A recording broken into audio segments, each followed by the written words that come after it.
Hello guys, welcome to my YouTube channel. जैसा कि previous lecture में हम देख रहे थे ड्रिफ्ट वेलोसिटी, उसी लेक्चर को आगे हम कंटिन्यू करेंगे। पिछला लेक्चर वहीं तक एंड हो गया था, अब इसमें हम उसको स्टार्ट करेंगे। Drift velocity in conductor.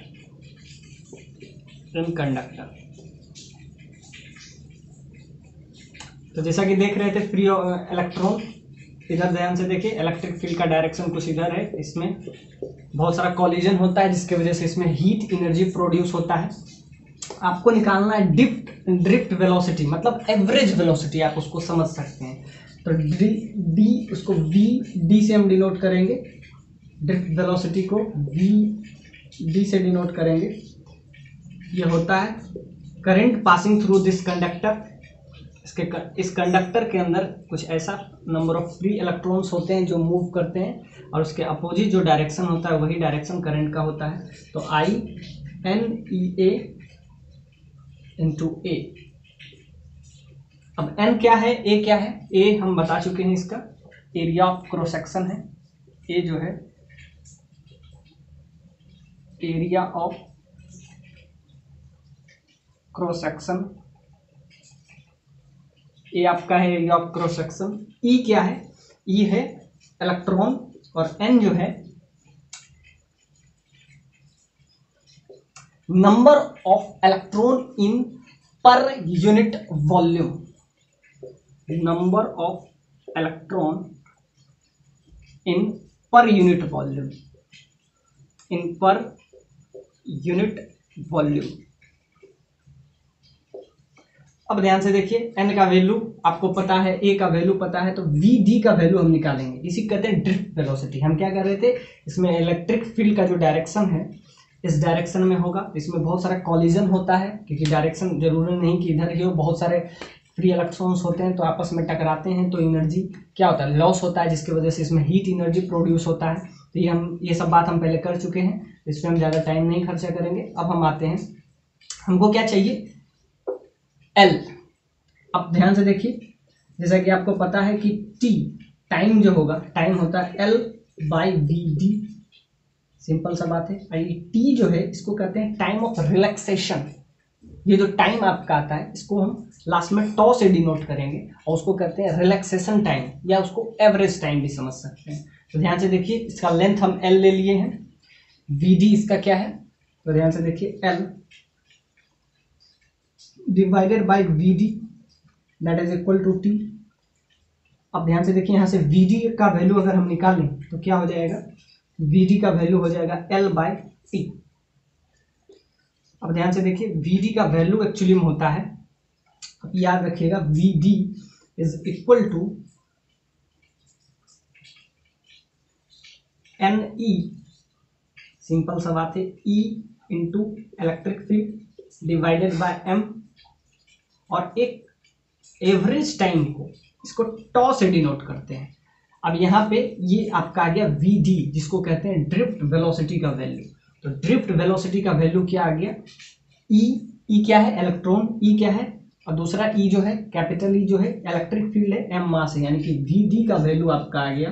अब आप हमेशा याद रखेंगे, drift velocity in conductor is equal to E into electric field divided by mass, उसका मास, और ये आपका है टॉ।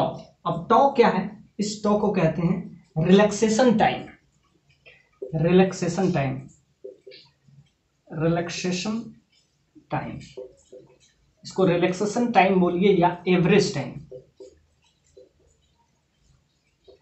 एवरेज टाइम मतलब ध्यान से देखिए, यहां से इस इलेक्ट्रॉन को यहां तक पहुंचने में क्या इसका वेलोसिटी होगा, एवरेज वेलोसिटी होगा, उसी को हम ड्रिफ्ट वेलोसिटी कहते हैं। और उसमें जो एवरेज टाइम लगेगा, वन टॉ, टॉ का मतलब है रिलैक्सेशन टाइम। ध्यान से देखिए, ये एक समझिए कॉलिजन टाइप हो रहा है, तो कॉलिजन में रिलैक्सेशन टाइम निकालते हैं। तो ध्यान से देखिए, इसका जो एवरेज वेलोसिटी होता है उसको वी डी से डिनोट करते हैं, और टॉ जो है इसको कहते हैं रिलैक्सेशन टाइम। मतलब ये मोशन में है तो इसको समझिए रिलैक्सेशन टाइम या एवरेज टाइम। रिलैक्सेशन टाइम और एवरेज टाइम।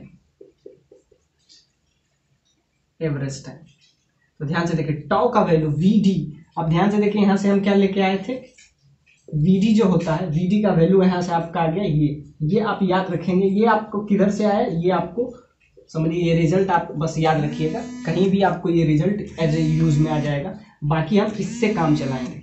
अब ध्यान से देखिए ये हम क्यों यूज किए, ये हम ये किए कि कंडक्टर के अंदर एक्चुअली होता क्या है, इलेक्ट्रॉन जैसे कि सेल के अंदर, तो हम कल बताए थे कि सेल के अंदर वैसे हाइयर पोटेंशियल से लोअर पोटेंशियल की तरफ होना चाहिए, लेकिन इधर होना चाहिए करंट, लेकिन हम बताए थे हमेशा पॉजिटिव प्लेट से इलेक्ट्रॉन का ट्रांसफर हो, ये सब पहले बता चुके हैं, डायरेक्शन वो पिछले लेक्चर में देख लीजिए, तो हम उस पर टाइम ज़्यादा स्पेंड नहीं करेंगे।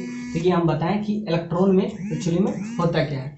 तो ड्रिफ्ट वेलोसिटी का वैल्यू आया, अब इसी को यूज करके हम आएंगे पोटेंशियल पे, करंट का रिलेशन और उसका और दूसरा रिलेशन आपका आ जाएगा। अब हम क्या डेंसिटी, अब करंट डेंसिटी क्या होता है, इसको एक्चुअली में इट इज़ ए क्वांटिटी, इसका हम डेफिनेशन नहीं लिख रहे हैं, बस हम समझा रहे हैं, J is equal to I divided by area.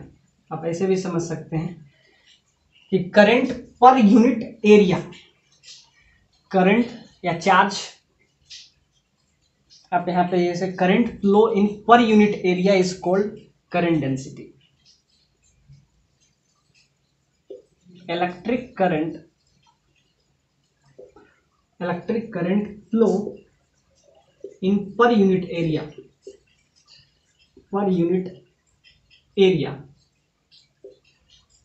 is called current density,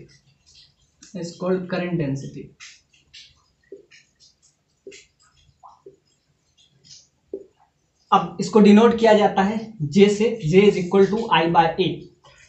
अब इसका डायरेक्शन क्या होगा, अब ध्यान से देखिए इसका डायरेक्शन जो होगा, its direction is always directed along its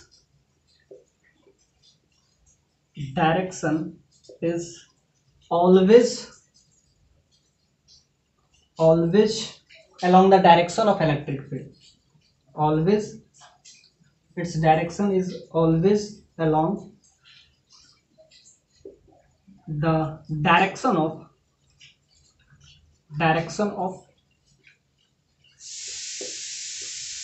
electric field. अब ध्यान से देखिए एरिया का डायरेक्शन अपना होता है, अब ऐसा एरिया वैसे out of the plain area का नहीं, मतलब जो करंट का डायरेक्शन है, आप ऐसा समझ सकते हैं कि जो डायरेक्शन इलेक्ट्रिक फील्ड का डायरेक्शन है वही डायरेक्शन इसका होता है। अब इसको यूज करके हम कुछ एप्लीकेशन यूज करेंगे। J is equal to I by A, इसको करंट डेंसिटी कहते हैं। अब current density per unit area में जितना करंट उसका फ्लो हो रहा है एरिया में, तो वो हो जाता है J। अब हम ये यूज क्यों कर रहे हैं, क्योंकि हमको प्रूफ बहुत बार एग्जाम में बोर्ड पॉइंट ऑफ व्यू से ये बहुत इंपॉर्टेंट है, इसीलिए इसको हमको बताना पड़ रहा है, क्योंकि प्रूफ ऑफ ओम्स लॉ पूछ देता है, ओम्स लॉ का प्रूफ, ये बहुत इंपॉर्टेंट है। और अगर आप 12th के स्टूडेंट थे तो ओम्स लॉ के प्रूफ आप ऐसे नहीं कर सकते हैं कि V is directly proportional to I, तो एक इसको हम हटाने के लिए हम क्या यूज कर सकते हैं, एक कोई ना कोई कांस्टेंट यूज करेंगे और यहाँ पे हम डायरेक्टली लिख देंगे V बराबर I।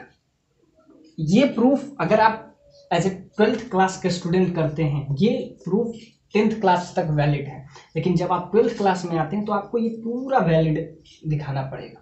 और उसके लिए आपको क्या करना पड़ेगा, जैसा कि अभी हम बताए थे, VD का वैल्यू, VD ड्रिफ्ट वेलोसिटी का वैल्यू, जैसा कि अभी हम बताए थे, इसीलिए उसका एप्लीकेशन है करंट डेंसिटी का। बस इतना इस्तेमाल, इसका डायरेक्शन जो होता है, जो इलेक्ट्रिक फील्ड का जो डायरेक्शन होता है वही डायरेक्शन क्या होता है, करंट का होता है, मतलब करंट डेंसिटी का होता है। और ये समझिए कि करंट जो है पर यूनिट एरिया में जितने करंट को उसके एरिया से डिवाइड कर दीजिए, अब एरिया भी तो होगा, उसके एरिया से डिवाइड कर दीजिए, तो वो जो होता है करंट डेंसिटी। अब इसको यूज करके, जैसा कि VD हम अभी बताए थे क्या होता है, E into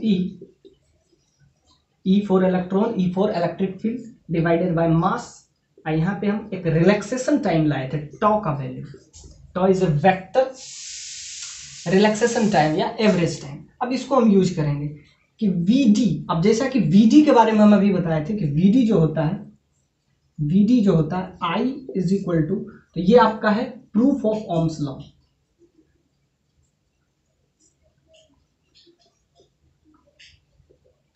proof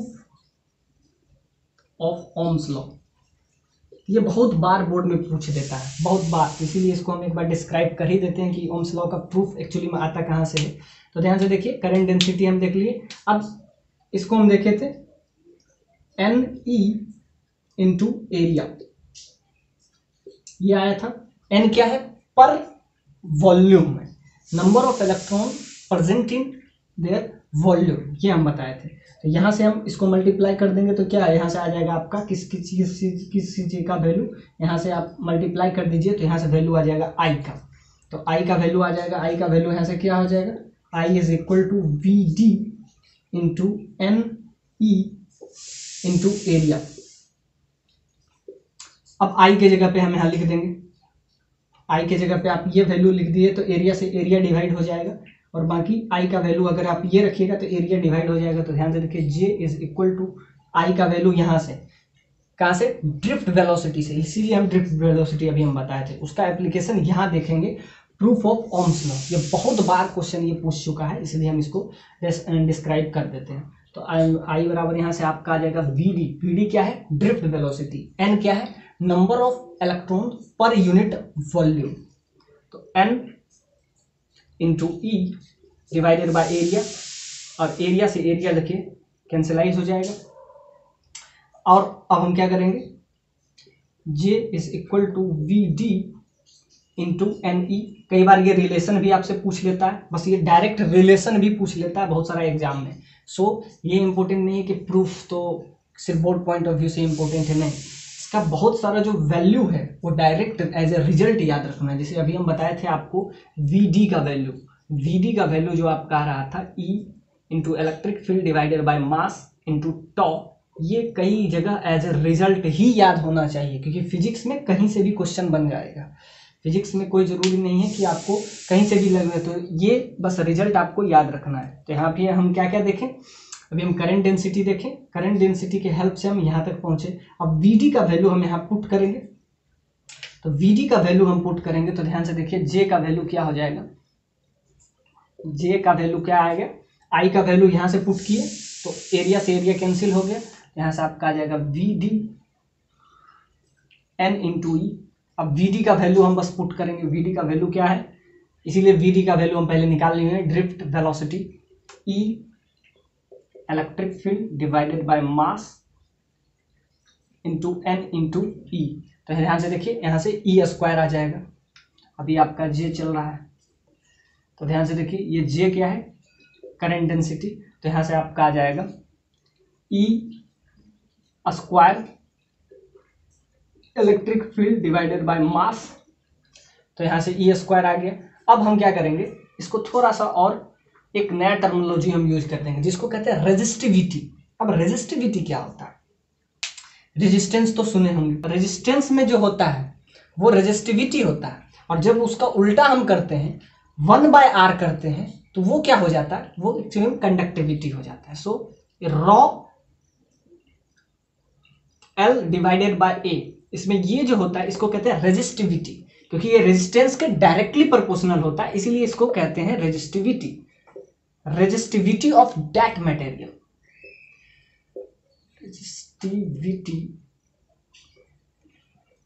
of that material, या स्पेसिफिक मटेरियल, जिस स्पेसिफिक मटेरियल की बात कर रहे हैं, या रेजिस्टिविटी ऑफ मटेरियल सिंपली लिख देते हैं। अब ध्यान से देखते हैं, अभी तक हम कहां तक पहुंचे, J is equal to E square electric field divided by M into torque, और यहां कुछ नहीं, तो ये आपका आ गया यहां से J का वैल्यू। अब ध्यान से देखिए, J का वैल्यू में ये जो टर्मिनोलॉजी आ रहा है, ये जो कांस्टेंट टर्मिनोलॉजी आ रहा है, ये एक्चुअली में हो जाता है अब रेजिस्टिविटी का जस्ट उल्टा, यानी कि रेजिस्टिविटी का रॉ 1/ρ, यानी इसका उल्टा रेजिस्टिविटी का, इसको कहते हैं कंडक्टिविटी।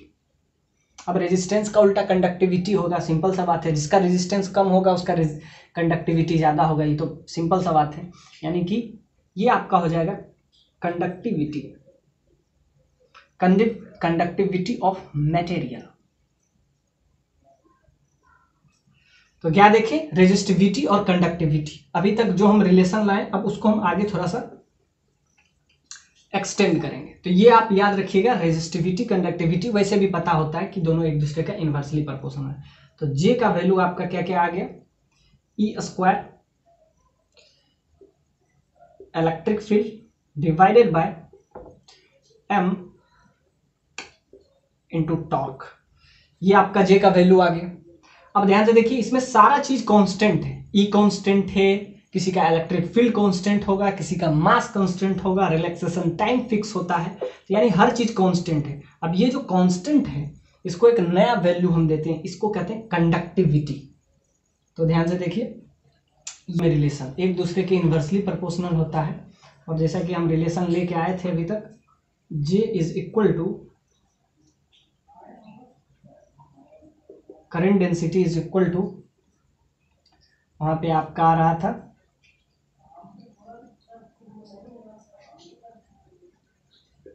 I अपॉन ए, और I का वैल्यू हम लेके आए थे, आपका क्या आया था, I आता है VD NEA डिवाइडेड बाय ए से ए कैंसिल हो रहा है, तो यहाँ से आपका आ रहा था VD NE, N क्या है, number of electron per unit volume, जो कि हम पहले बता चुके हैं। अब इसको थोड़ा सा और इजी करें, VD का वैल्यू क्या आया था, VD का वैल्यू आपका आ रहा था electric field divided by mass into relaxation time N into E. अब ध्यान से देखिए, यहां से आपका क्या क्या आ गया, VD इंटू ई, ये आपका J का वैल्यू आ गया।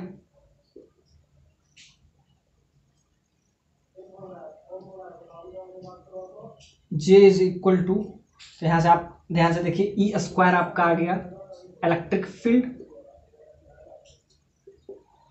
Divided by M into torque relaxation time. तो यहां तक पहुंचे, और ध्यान से देखिए, इसको कंडक्टिविटी, जो कि हम अभी बताएं कि कंडक्टिविटी रेजिस्टिविटी का डायरेक्टली एक दूसरे का इनवर्सली प्रोपोर्शनल है। तो कंडक्टिविटी का वैल्यू, इतना जो टर्मोलॉजी है, J is equal to E square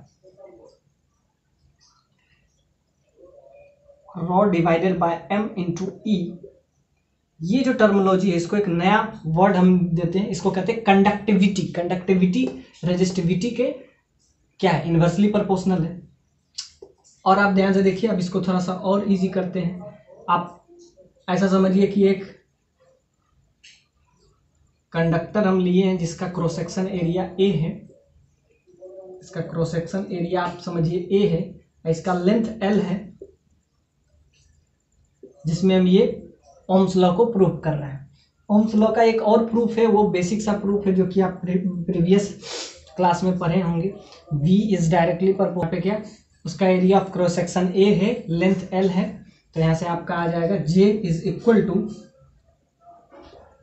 इसको हम क्या नाम दे रहे हैं, कंडक्टिविटी। इसको डायरेक्टली कंडक्टिविटी से रिप्लेस कर देंगे। So E square relaxation time tau divided by M, ये समझिए कि कुछ कांस्टेंट वैल्यू है, इस कांस्टेंट वैल्यू को हम क्या नाम दे रहे हैं, conductivity of that specific material. तो यहां से आप आ जाता है, और यहां पे सिर्फ बच जाएगा आपका इलेक्ट्रिक फील्ड। इसको हम लिख देंगे, इसको अभी बताए थे, करंट डेंसिटी होता है I बाय ए, इसको हम क्या लिख देंगे, डायरेक्ट नया वर्ड है कंडक्टिविटी, इसको टॉ लिख देते हैं। तो ध्यान से देखिए, ये टॉ हो गया, और यहाँ इलेक्ट्रिक फील्ड। ये जो है समझिए कि ओम्स लॉ का रियल प्रूफ है, रियल प्रूफ। आपसे अगर प्रूफ पूछ दे एग्जाम में, तो यही प्रूफ आप बताइएगा। अब ध्यान से देखिए, यहाँ से I आपका आ गया, और दूसरा टॉ का वैल्यू। टॉ का वैल्यू क्या होता है, ध्यान से देखिए, ये एक दूसरे के इनवर्सली प्रोपोर्शनल है। टॉ का वैल्यू आप यहाँ से ये भी लिख सकते हैं, 1 by rho is equal to tau. और रॉ का वैल्यू क्या होता है, रॉ का वैल्यू आप यहाँ से ले सकते हैं। रॉ का वैल्यू यहाँ से आप जब लीजिएगा, तो तो क्या आपका आ जाएगा 1/ρ का वैल्यू क्या आ जाएगा, ρ का वैल्यू आपका सिंपली आ रहा है RA/L और 1/ρ का हो जाएगा L/RA। ये आपका आ जाएगा किसका, कंडक्टिविटी का। अब कंडक्टिविटी का वैल्यू आप यहाँ पे पुट कर दीजिए, ये कंडक्टिविटी है, कंडक्टिविटी के जगह पे आप लिखिए L जो उसका लेंथ है L/R इंटू A। R क्या है, रेजिस्टेंस है, ये आपका है इलेक्ट्रिक फील्ड। अब ध्यान से देखिए I/A यहाँ पे लिख रहे थे तो A से A कैंसिल, तो यहाँ पे आपका आ जाएगा I is equal to L into E। अब इलेक्ट्रिक फील्ड क्या होता है, जैसा कि हम बहुत बार बता चुके हैं, नेगेटिव साइन dV/dx। तो dV/dx जो होता है यानी कि रेट ऑफ डिक्रीज या इंक्रीज ऑफ पोटेंशियल, और उसके लेंथ पे, रेट का मतलब है लेंथ के, मतलब पर यूनिट लेंथ में जो भी उसका मतलब या तो इंक्रीज करे या डिक्रीज करे उसका पोटेंशियल, वही आपका इलेक्ट्रिक फील्ड होता है। तो इलेक्ट्रिक फील्ड का वैल्यू आप सिंपली पुट कर दीजिए dV/dx। अब इसको हम क्या लेंगे, dV/dx। अब ये याद रखिएगा इसका डायरेक्ट वैल्यू हो जाता है, इसका डायरेक्ट वैल्यू ये हो जाता है। तो अब इसका वैल्यू आप रख दीजिए, तो क्या आया, I is equal to L dV/dx। अब देखिए दोनों साइड, राइट साइड R, एक R बच गया होगा डिवाइडेड बाय R, एक R बच गया, R इधर आ जाएगा तो I इंटू R, यहाँ पे आ जाएगा L dV/dx। अब ध्यान से देखिए इसको हम क्या करेंगे, अब हम सिंपली इंटीग्रेट करेंगे, बोथ साइड इंटीग्रेशन। अब dx को इधर ले लेते हैं, अब both side integration, simply both side integrate कर दीजिए। अब इधर भी कर दीजिए, अब इधर भी कर दीजिए, तो ये dx इधर आ जाएगा, तो IR कांस्टेंट है तो ये बाहर आ जाएगा, dx that is equal to L dV। अब ध्यान से देखिए इसका पोटेंशियल, मैक्सिमम पोटेंशियल क्या हो जाएगा, V होगा, dV का V हो जाएगा। तो ध्यान से देखिए आप बस खाली इंटीग्रेट कर लेना है, आप कुछ बचा नहीं है इसमें। ये आप समझिए कि ओम्स लॉ का रियल प्रूफ है। सो IR dx समझिए कि इसका एक एलिमेंट पार्टिकल है, उसका लेंथ है dx, उसका थिकनेस dx है, क्रॉस सेक्शन एरिया ए है, लेंथ L है। तो ध्यान से देखिए ये मैक्सिमम dx क्या हो जाएगा, मैक्सिमम L हो जाएगा, इसका मैक्सिमम वैल्यू क्या हो सकता है, L हो जाएगा। तो dx को आप इंटीग्रेट कीजिए और यहाँ पे L, dV का मैक्सिमम वैल्यू V हो जाएगा, इसका पोटेंशियल मैक्सिमम क्या होगा, मैक्सिमम V हो जाएगा। अब ध्यान से इसका लेंथ क्या हो जाएगा, ध्यान से देखिए यहाँ से x लेंथ पे है, आप इसको आप एलिमेंट पार्टिकल समझिए, उसके बाद इंटीग्रेशन कर रहे हैं तो एलिमेंट पार्ट का आप ऐसे भी समझ सकते हैं, consider an element of area of cross section A, length L and whose thickness is dx। तो थिकनेस dx है तो मैक्सिमम लेंथ कितना हो सकता है, L हो सकता है। तो अब IR यहाँ पे क्या हो जाएगा, यहाँ पे L हो जाएगा और ये L इधर, और dV का क्या हो जाएगा, V हो जाएगा मैक्सिमम। तो ध्यान से L से L cancel, you will get V equal to IR। ये रिजल्ट आप याद रखेंगे, it's very very important for both point of view and also Ohm's law proof is much important for you, so this is proved। ये हम आपको सारे, एक भी कंसेप्ट को हम स्किप नहीं किए हैं, तो सारे कंसेप्ट को लेके चले और यहाँ तक हम पहुंचे। आपसे देखिए आप क्वेश्चन कहाँ से पूछ सकता है, आपसे पूछ सकता है कंडक्टिविटी, रेजिस्टिविटी। तो कंडक्टिविटी किस पे डिपेंड करता है, आपसे क्वेश्चन इस टाइप से पूछेगा, conductivity of a material depends upon something parameter. अब उसमें दे देगा मास, इलेक्ट्रिक फील्ड, टॉ। तो ध्यान से देखिए जो उसका कंडक्टिविटी है वो सिर्फ उसके मास के इन्वर्सली प्रोपोर्शनल होता है, रिलैक्सेशन टाइम के डायरेक्टली प्रोपोर्शनल होता है और ई स्क्वायर के डायरेक्टली प्रोपोर्शनल होता है। तो ये आप याद रखिए, यहाँ से क्वेश्चन बन सकता है। अब रेजिस्टिविटी कंडक्टिविटी में भी क्वेश्चन पूछ सकता है, दोनों में रिलेशन पूछ के। रेजिस्टिविटी में का SI यूनिट और उसका डायमेंशनल फॉर्मूला, यानी कि दोनों का हम पहले बता देते हैं। रेजिस्टिविटी ऑफ मटेरियल या resistance of material, resistivity of material. V बराबर जैसा कि अभी प्रूफ किए I R, so R is equal to V by I. V समझिए कि V का ऐसा यूनिट क्या होता है, वोल्ट। I का क्या हो जाएगा, I का सिंपली हो जाएगा एम्पियर, वोल्ट पर एम्पियर। अब इसको और थोड़ा सा ब्रेक कीजिए, ये अब रेजिस्टिविटी की बात कर रहे हैं तो वोल्ट समझिए। अब इसको थोड़ा सा और ब्रेक करें, ये तो आपका हो गया SI unit,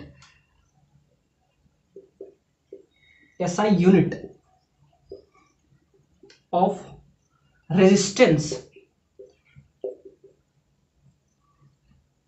SI unit of resistance क्या हो जाता है, सिंपली ओम।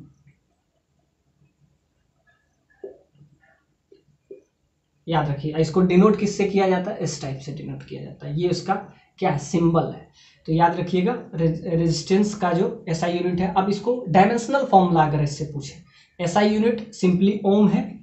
अब एक ट्रिक भी आप समझिए कि रेजिस्टेंस का जो है, आप अभी हम बताए थे, एक ये और एक टर्मिनोलॉजी यूज किए थे 1/डेल्टा, ये तो एक दूसरे का इनवर्सली प्रोपोर्शनल है। तो अगर रेजिस्टेंस का ओम है तो कंडक्टेंस का क्या होगा, तो एसआई यूनिट में, सिर्फ एसआई यूनिट में। तो देखिए OHM, तो याद रखिए O को O रखिए,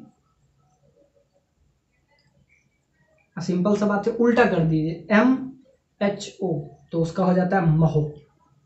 तो याद है ये किसका हो जाता है, कंडक्टिविटी, कंडक्टिविटी ऑफ मटेरियल। याद रखिए एसआई यूनिट रेजिस्टेंस का ओम। इसको देखिए सिर्फ चेंज कर दीजिए, M को आगे, O को पीछे कर दीजिए, बाकी H को वही रखिए। मतलब एक दूसरे को क्या कर दीजिए, ट्रांसफर कर दीजिए, मतलब इसको आगे और इसको पीछे। अब इसको उल्टा कीजिएगा तो क्या हो जाता है, कंडक्टिविटी रेजिस्टिविटी का, ये एसआई यूनिट के लिए। अब हम आते हैं डायमेंशनल फॉर्मूला के लिए। अब डायमेंशनल फॉर्मूला आपको पता है, वोल्ट का क्या हो जाता है, सिंपली हो जाएगा जूल, और इसका एम्पियर को क्या लिखेंगे, coulomb into second, coulomb into second. अब कुलम का हो जाएगा आई स्क्वायर, सिंपल सा बात है, इसको आई से डिनोट किया जाता है, तो यहाँ पे आपका हो जाएगा सिंपली जूल हो जाएगा, ऊपर जूल हो जाएगा और नीचे क्या हो जाएगा, ए इंटू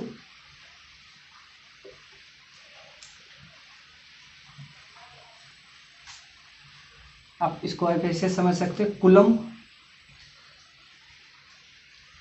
आई स्क्वायर इंटू टी।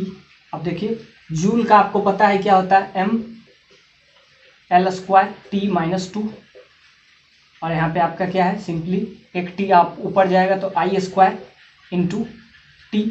ये आप याद रखें, जूल का ये होता है और इसका ये होता है कुलम सेकेंड, सेकेंड का हो जाएगा टाइम, और इसका कुलम का क्या हो जाएगा, आई स्क्वायर। तो यहाँ से आपका क्या हो जाएगा, यहाँ से आपका आ जाएगा ML स्क्वायर T-3 हो जाएगा, एक और जाएगा, और दूसरा I-2 हो जाएगा। तो ये आपका हो जाएगा सिंपली, इसका क्या हो जाएगा, अब आप समझ लीजिए ML स्क्वायर T-3 और I-2। तो ये आपका हो जाएगा डायमेंशनल फॉर्मूला किसका, रेजिस्टेंस का। और यही हमको कंडक्टेंस का पूछे तो 1/, सिंपली याद रखिएगा, रेजिस्टेंस का सिर्फ हम बता रहे हैं, रेजिस्टेंस का ओम है, इसको बस आगे पीछे कर दीजिए, एक्सटेंड कीजिए, इसको आगे इसको पीछे, H को वहीं रखिए, तो ओम का महो हो जाएगा, और दूसरा इसका जो भी है बस पलट दीजिए, तो M क्या हो जाएगा। अब कंडक्टिविटी का आपको पूछे, कंडक्टिविटी ऑफ मटेरियल का, तो कुछ नहीं करना है, बस इसी को उल्टा कर देना। तो ध्यान से देखिए, जो निगेटिव है वो पॉजिटिव हो जाएगा और जो पॉजिटिव है वो निगेटिव हो जाएगा। डायमेंशनल फॉर्मूला ये होता है आपका डायमेंशनल फॉर्मूला, डायमेंशनल फॉर्मूला। इसको पलट दीजिए तो यहाँ हो जाएगा M-1 L-2, और जो T3 और I²। तो ये हो जाएगा कंडक्टिविटी का। तो ध्यान से देखिए, बस आप याद रखिए, एक का दूसरे का अपने आप याद हो जाएगा। तो जब भी आपको डायमेंशनल फॉर्मूला पे क्वेश्चन पूछे तो एक का बस याद रखिए, बाकी दूसरा का उसी से आप निकाल लीजिएगा। तो ये आपको स्पेसिफिक शेप। अब ध्यान से देखिए, इसका हमको रेजिस्टेंस निकालना है, फाइंड रेजिस्टेंस। क्वेश्चन बस सिंपल है, अभी हम रेजिस्टेंस पे चर्चा किए। Find resistance of this specific material, find the resistance of this material। अब इसमें एक का रेडियस है A, एक का रेडियस B। अब आपसे पूछा है कि आप इसका रेजिस्टेंस बताइए। तो जैसा कि रेजिस्टेंस के लिए क्या होता है, रॉ L/A, जैसा कि अभी हम बताए थे आपको, रॉ L/A होता है। रॉ क्या है, रॉ जो है रेजिस्टिविटी होता है, एल क्या है उसका लेंथ, और ए क्या होता है उसका area.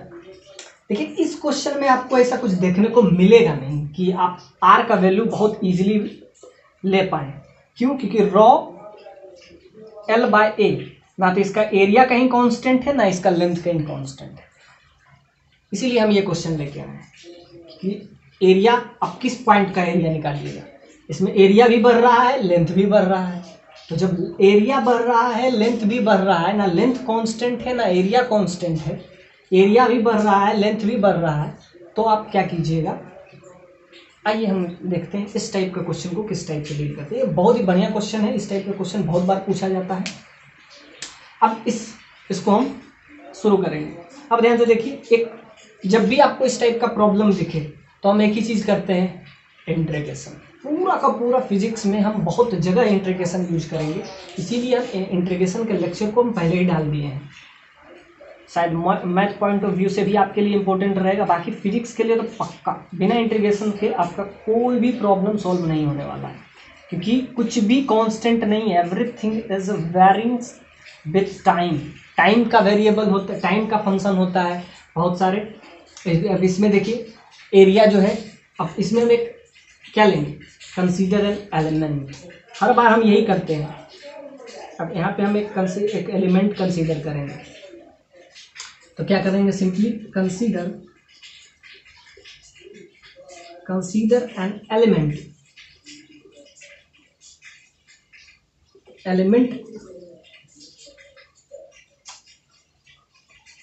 Consider an element which is, अब जो एलिमेंट है, अब इसका हम क्या लेते हैं, which is x distance from, which is, अब इसको dx डिस्टेंस ले लेते हैं, इसका एलिमेंट ले रहे हैं तो dx डिस्टेंस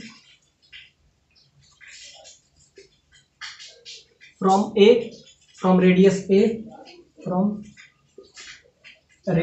A, इस लाइन को हम कुछ दे देते हैं, ये एक्स एक्सिस समझ लीजिए, या आप समझिए डिस्टेंस फ्रॉम इसके रेडियस फ्रॉम A एंड, अब ध्यान से देखिए इसका कुछ ना कुछ तो y भी डायमेंशन होगा, दो डायमेंशन होगा, तभी तो एरिया निकलेगा। इसको हम x लिए हैं और ये वाला जो है इसको हम y ले लिए। तो ध्यान से देखिए, कंसीडर एक एलिमेंट हम कंसीडर किए, अब इसको हम इस टाइप से डार्क कर रहे हैं। अब एक कंसीडर लिए, एलिमेंट लिए इस टाइप से, जो कि x डिस्टेंस पे है यहां से, इसके रेडियस से, और y हाइट पे है, मतलब इसका जो रेडियस है, आप ऐसा समझिए कि इसका रेडियस हम y ले चुके हैं। So and radius and whose radius is, and whose radius is y, dy इसको ले लेते हैं, या y ले लेते हैं, एक को वेरिएबल ले लेते हैं dy। अब हम क्या करेंगे, अब हम इसमें पहले लेंगे टेन थीटा। अब टेन थीटा का वैल्यू लेते हैं। अब थीटा किसको ले लेते हैं, आप ऐसे समझ लीजिए, थीटा आप हम ले लेते हैं, इसको थीटा ले लेते हैं। अब जब हम थीटा इसको लेंगे और टेन थीटा बहुत जगह से होगा, ये थीटा है तो बाकी इसके पैरेलल भी थीटा होगा, तो यहाँ से हम टेन थीटा का वैल्यू आपसे हम लेते हैं। ध्यान से देखिएगा, टेन थीटा क्या हो जाएगा, इस ट्रायंगल में अगर आप आइएगा, इस ट्रायंगल में, तो सिंपल सा बात हो जाएगा, b माइनस ए। यहाँ से आप अगर टेन थीटा ध्यान से देख रहे हैं, ये स्लोप अगर यहाँ पे पीछे एक्सटेंड करेंगे तो ये थीटा बनाएगा। थीटा क्या हो जाएगा, b minus A divided bye y upon x। अब x में क्या हो जाएगा, ध्यान से देखो, y हो जाता है, इसका पूरा लेंथ हो गया, इसका टोटल। अब ध्यान से समझिए, ऐसा समझिए कि ये भी थीटा हो जाएगा, इसको थोड़ा सा पीछे एक्सटेंड करेंगे, ये थीटा है तो ये भी थीटा हो जाएगा, इसको पीछे एक्सटेंड किए तो ध्यान से देखिए, टोटल b है, इतना a है, तो ये क्या हो जाएगा, b माइनस ए। अब ध्यान से देखिए, अब यहाँ से जो लेंथ है डिवाइडेड बाय x, तो x वाला क्या हो जाएगा, ये तो देंगे टेन थीटा वैसे भी हो जाता है y2 minus y one divided by x2 minus x1। तो ध्यान से देखिए, अब यहाँ से जो ये डिस्टेंस है, अब ध्यान से देखिए y2 minus y one divided by क्या हो जाएगा, यहाँ से जो ये कैपिटल वाला डिस्टेंस आपके यहाँ से dr का वैल्यू निकाल लिए टेन थीटा से, तो यहाँ से y माइनस ए का वैल्यू आप ले लिए। अब जैसा कि रेजिस्टेंस होता क्या है, रेजिस्टेंस पता है rho l बाय ए होता है, और यहाँ पे हम क्या ले रहे हैं, x को ले रहे हैं, मतलब कंसीडर आप ऐसा कीजिए कि इसमें हम जो अभी फिगर बनाए थे उसमें आप ये समझिए कि उसमें कंसीडर एन एलिमेंट, ये आप लिख लीजिए कंसीडर एन एलिमेंट, उसी के लिए हम टेन थीटा का वैल्यू निकाले, एलिमेंट होज रेडियस, उसका रेडियस जो है आप देखे थे, उसका रेडियस हम y ले लिए थे, उसका रेडियस y है, and whose thickness is dx, उसका थिकनेस हम ले रहे हैं dx, तो क्या हो जाएगा, उसका हम रेजिस्टेंस निकालेंगे, उस पार्टिकल का, उस एलिमेंट पार्टिकल का जो रेजिस्टेंस होगा वो क्या हो जाएगा dr, and resistance of element is dr। अब ध्यान से देखिए, तो dr का वैल्यू क्या हो जाएगा, dr का वैल्यू हो जाएगा, रॉ तो कांस्टेंट है, l लेंथ जो है, आप लेंथ समझिए या थिकनेस समझिए, हुज लेंथ भी लिख सकते हैं, लेंथ भी लीजिए, हुज लेंथ ज़्यादा बेटर रहेगा, हुज लेंथ इज dx, तो यहाँ पे क्या हो जाएगा dx divided by area, area क्या हो जाएगा, जिसका रेडियस आप पहले से ले लिए, उसका रेडियस क्या लिए, हुज रेडियस इज y, तो उसका क्या हो जाएगा, सिंपली बात है कि इस टाइप से उसका एक क्या हो जाएगा, इस टाइप से, जिसका रेडियस आप क्या ले रहे हैं, इसका रेडियस हम ले लिए पहले ही y, इसका रेडियस y है, तो इसका एरिया क्या हो जाएगा डिवाइडेड बाय एरिया, एरिया क्या हो जाएगा, जब जिस सर्कल का रेडियस y होता है उसका रेडियस सिंपली हो जाएगा पाई y स्क्वायर, तो ये आपका आ जाएगा dr। तो dr अब आ गया, आप सिंपली है, अब इंटीग्रेशन कर लेंगे, तो ध्यान से ये आप कंसीडर आपको होना चाहिए कि उसका एक एलिमेंट लिए जिसका रेडियस y है, सिंपली बात है, ये आपका जो है एलिमेंट है। अब इसी को हम इंटीग्रेट कर लेंगे, आपका dr पता है, y पता है, y का वैल्यू यहाँ से हम पुट कर देंगे, और दूसरा अब इंटीग्रेशन है। अब इंटीग्रेशन वाला लेक्चर हम पहले डाल चुके हैं, तो वो आप जरूर देखिए तो ज़्यादा बेटर रहेगा, और बाकी ये आपके लिए कंसीडर था एज यूजुअल। अब ये प्रॉब्लम आसान हो जाएगा, अब बस खाली इंटीग्रेशन का ये प्रॉब्लम रह गया। अब इसको इंटीग्रेट कर लीजिए, सोचिए कि ऐसा ऐसा पार्टिकल उसमें बहुत सारा होगा, तो एक का पता है, तो टोटल के लिए क्या करेंगे, इंटीग्रेशन कर लेंगे, तो dr इज इक्वल टू, रो को रो ही रही है, ये कांस्टेंट है, तो dx, y का वैल्यू यहाँ से हमारा आ जाएगा क्या, सिंपली y का वैल्यू आपका आ जाएगा b minus A divided by l into X plus A, तो पाई वाई स्क्वायर में आपका ये आ जाएगा, B by A by L into X plus A इसका होल स्क्वायर। अब बोथ साइड इंटीग्रेट कर लेंगे। अब डी आर क्या हो जाएगा, इंटीग्रेशन डी आर का आर हो जाएगा। अब इसका इंटीग्रेशन करेंगे तो पाई रॉ, ये कांस्टेंट टर्म है, ये बाहर हो जाएगा, बाकी डी एक्स। अब इसका इंटीग्रेशन बहुत आसान, इंटीग्रेशन का वीडियो हम इसीलिए पहले डाल चुके हैं। B minus A by L into X plus A का होल स्क्वायर। अब इसका इंटीग्रेशन क्या हो जाएगा, इसका इंटीग्रेशन आपको पता है, ऊपर जाएगा तो पावर क्या हो जाएगा -2, तो उसका क्या हो जाएगा simply B minus A by L into X plus A का पावर -2 + 1 डिवाइडेड बाय -1। और दूसरा जो x का जो कोफिशिएंट होता है उससे डिवाइड हो जाता है। तो x का कोफिशिएंट क्या आपको दिख रहा है, x में coefficient b minus A divided by L, इससे डिवाइड हो जाएगा। तो ये आपका आ गया r का वैल्यू। और बाकी जो ये कांस्टेंट चल रहा था क्या, पाई रॉ बाय ए, बाकी इसका मैक्सिमम वैल्यू क्या हो जाएगा dx क्या लिए थे, उसका लेंथ लिए थे। तो लेंथ मैक्सिमम कितना हो सकता है, उसका लेंथ मैक्सिमम l हो सकता है। तो ध्यान से देखिए, तो dx इसमें जो लिमिट लगाएंगे ये 0 से l हो जाएगा। उसका जो लेंथ मैक्सिमम क्या हो सकता है, ये इस पार्टिकल का टोटल लेंथ क्या है, टोटल लेंथ हम क्या लिए थे, l एज्यूम किए थे। तो इसका लिमिट का जो मैक्सिमम x का मैक्सिमम वैल्यू जो होगा वो क्या हो जाएगा, l हो जाएगा। तो बस अब इसमें पुट कर दीजिए। अब वैल्यू बस पुट करना है और कुछ है नहीं इस क्वेश्चन में, बस इसमें वैल्यू पुट कर दीजिए, r हो जाएगा मैक्सिमम वैल्यू l। तो अपर लिमिट जब पुट कीजिएगा इसमें, तो जब अपर लिमिट पुट करेंगे l से l कैंसिल हो जाएगा। अब ध्यान से देखिए, सिंपली बच जाएगा b। जब लोअर लिमिट आप पुट, पहले अपर लिमिट पुट कर लेते हैं। अब ध्यान से माइनस इसमें कंबाइन हो जाएगा, तो a माइनस बी नीचे हो जाएगा, a माइनस बी, और ऊपर चला जाएगा l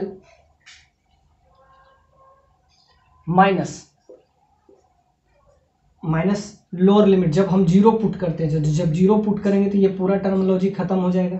सिंपली क्या बच जाएगा, और ध्यान से देखिए इस पे पावर आ जाएगा -1। तो -1 का मतलब ये समझिए, इसके इस पे पावर क्या आ जाएगा, इस पे पावर आ जाएगा -1, मतलब बेस में आ जाएगा।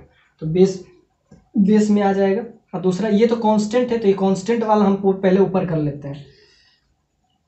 अब तो ये बस खाली क्वेश्चन जो है आपका अथी बच जाएगा L/B/A, ये तो कांस्टेंट है। अब निगेटिव साइन को अगर हम यहाँ पे, तो b माइनस ए को a माइनस बी लिख देते हैं, तो L/A माइनस बी।